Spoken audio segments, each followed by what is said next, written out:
everyone. Today I thought we could play with these little birds. I thought they were so cute.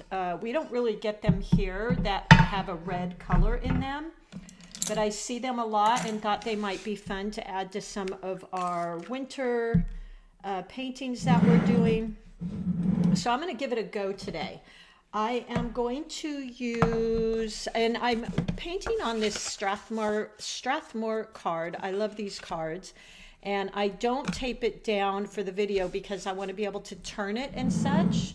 I'm using my wonderful large ceramic palette by Meeden. Love it. Been using this for a while, and I love it because of the big large areas, and it is quite heavy, so it stays put.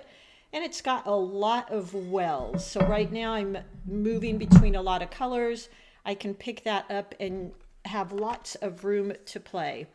I also am going to be using my MeiLang palette as I do for my daily work.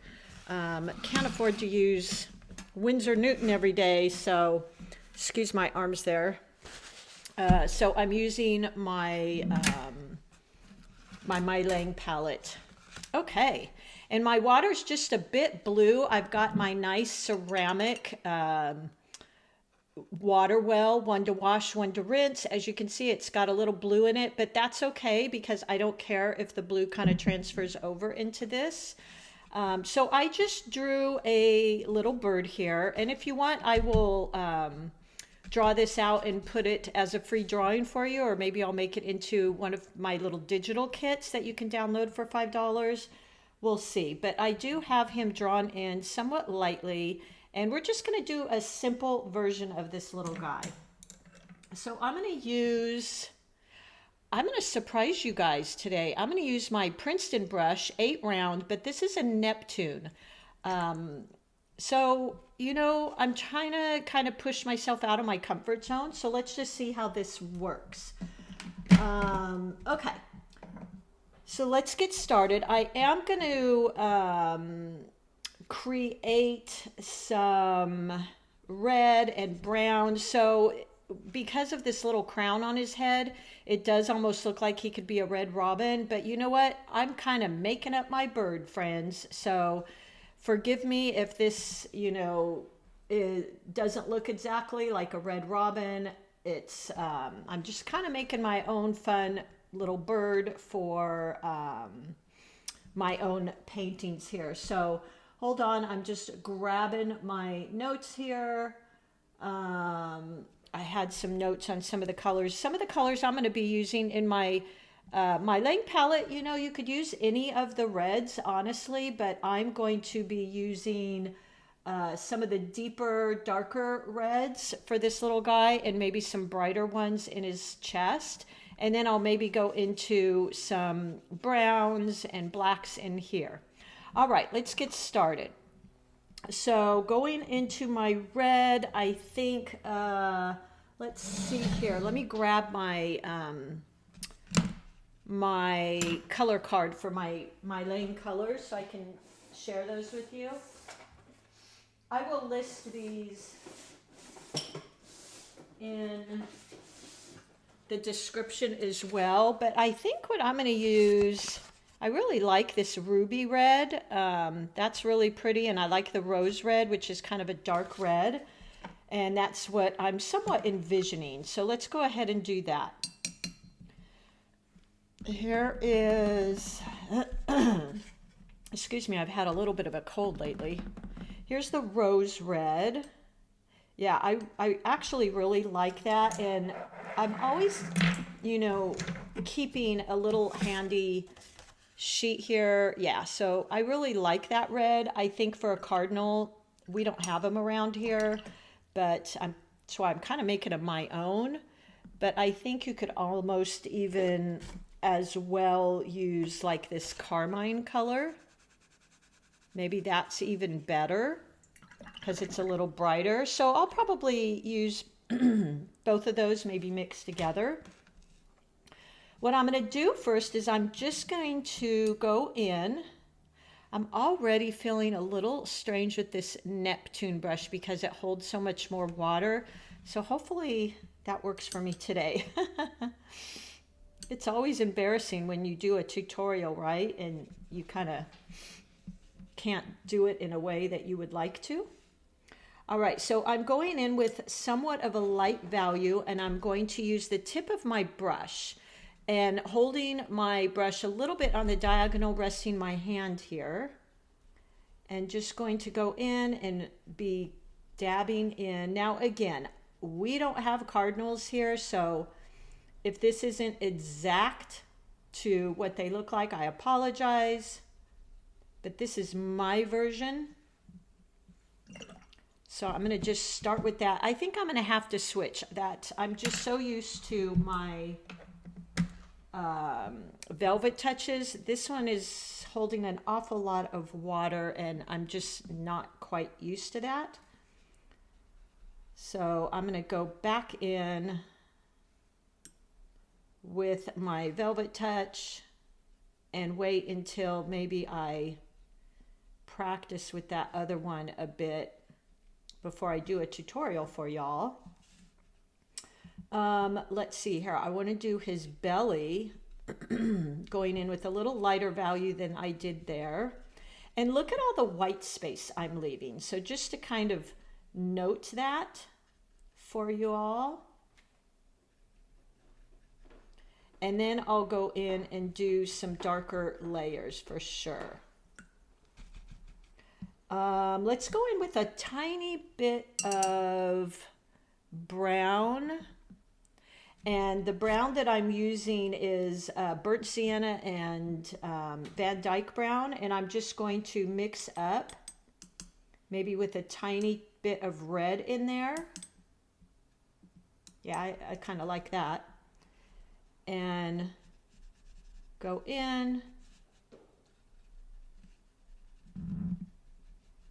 and mix this in with this, with the red. So I'm just kind of doing these little light dabs.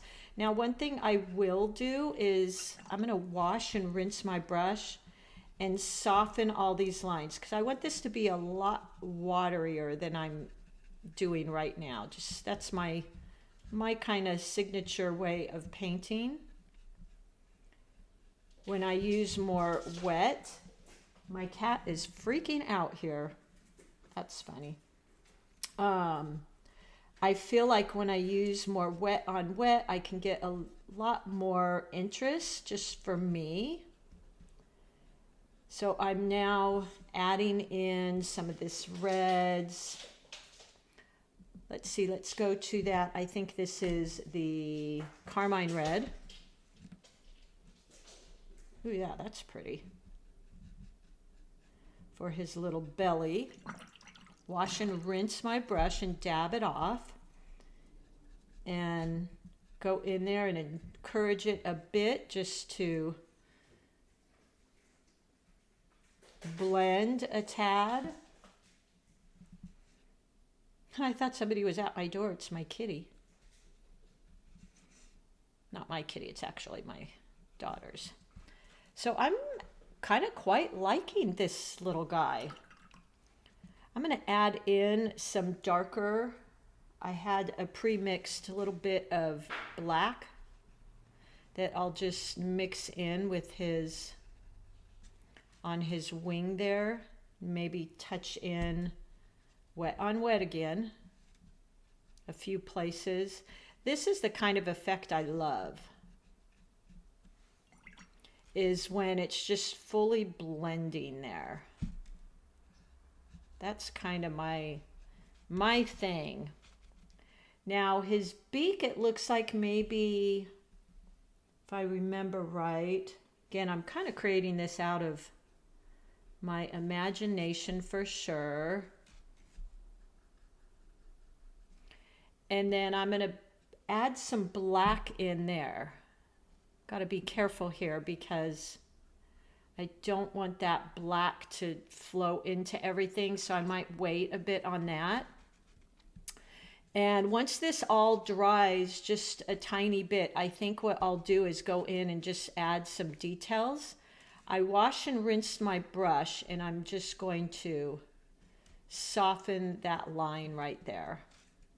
Okay, let's go in and do the little branch that he's on. I will make brown. So I'm going to use the burnt sienna in MeiLiang. You know what? Actually, I think I'll use the burned brown. I want it a little bit darker. And I'm going in very watery with this because I'm going to add in some green. I want to kind of mix around. So going into my olive green now, and I'll just kind of add that in, especially here on this little piece coming out. And as you know, I love my olive green. For the holidays, I've been trying to do a little bit more of the sap green, but it seems like it ends up turning out olive green. Now I'm going to grab my 8 Princeton round Velvet Touch. Let's see, that is the Neptune. So let's grab my 8 round Velvet Touch, and I'm going to do some little leaves coming out here. Let's use, so I think I will use the little bit of olive green and sap green for the leaves. I want them to look a little bit brighter for the holidays. Using the tip of my brush, so very light pressure, tip of my brush, and just start going in. So I dabbed off, I felt like I had too much water, so I just dabbed off. And I know during the winter, you know, we may not see as many leaves like this, but you know, I like my leaves to be full. I'm going to go in there and just touch in with a tiny bit of brown because I love brown and green when they mix together. I think it's really pretty and earthy. And maybe take my 6 long round Velvet Touch. You see me switch a lot between my 8 round and my 6 round because the 6 round can give me a lot of thin lines. So very light point. This is where I can link in here if you want. Brush strokes, practicing those is really important. So my mind automatically knows from muscle memory that I want to create a very thin line here. So light pressure, and there I use the side of my brush. I'm going to pick up a tiny bit of that brown, touch in there, and I think that could almost be it as far as leaves. I feel like that's enough for me. Might add just a tad of green into that little, almost looks like a blossom. And then let's go in and create his tiny little black feet. Now, if you want, if you don't feel you have a steady enough hand, you can always go in and just use a pin for that. Just a ballpoint pin. Make sure, of course, it's waterproof. Again, light pressure. And when you want to use the tip and create a very small detailed stroke, keep your brush upright because the more diagonal, you're going to use more of the belly of the brush. So there we go. His tiny little feet there. And I actually kind of liked the black. It blended in a bit there. That was kind of nice. Gives it kind of that wintry look. Okay, let's go in and work on his face. I want to say the red robins I've seen, excuse my clearing my voice, guys. Everybody's been sick around me lately, and I don't think I'm sick, but I've definitely got a little bit of something. And what I've seen is it looks like they have this kind of little mask around their eyes. So this 6 Princeton is really good for that. It's got some great detail abilities.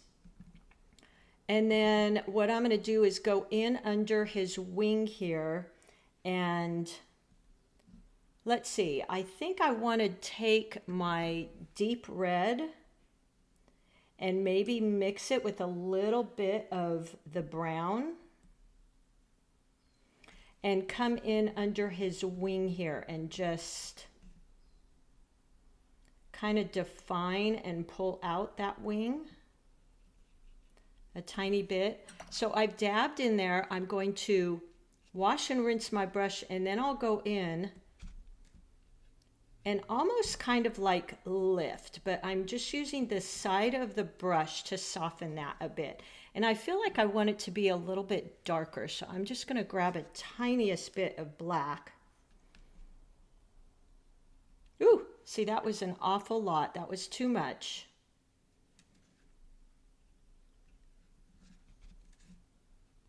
And just go in there with a tiny bit of that black. I'm saying a tiny bit, but guys, as you know, black can be very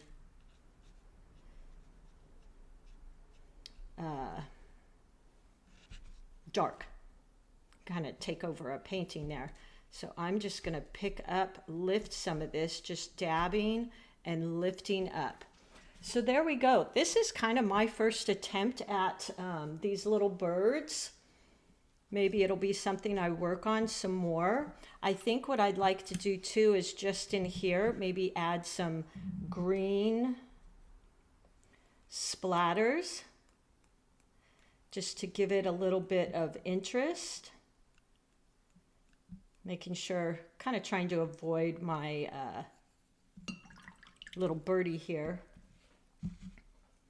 And I might go in and add a little bit of depth, a little bit of interest rather, in his little head here. So that gives him a little bit of interest. I want to do his eye at the same time. I don't want to go in there while that black is wet, because boy, that could be a huge it could just turn into a big blob, honestly. So I think that's going to be my attempt, guys.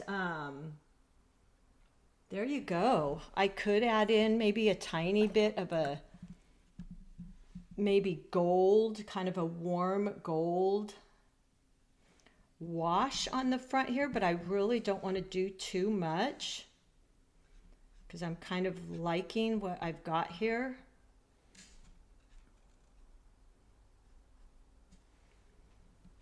Just add some fun colors in there. And you could always go in and add detail if you wanted. I'm not a huge detail person, so, you know, I kind of don't typically do that, but you could go in and add in some little lines and things here, just to look like his little feathers. But I think this would be a fun little card. And this is a great brush, you guys. So there you go. That's my little bird. I think he'd be really cute in a wreath. Maybe we'll do that at another time. I think he'd be real cute in a wreath. And I think this makes a nice, simple little card. So there you go. Have fun, friends. And I will talk to you soon. Happy painting.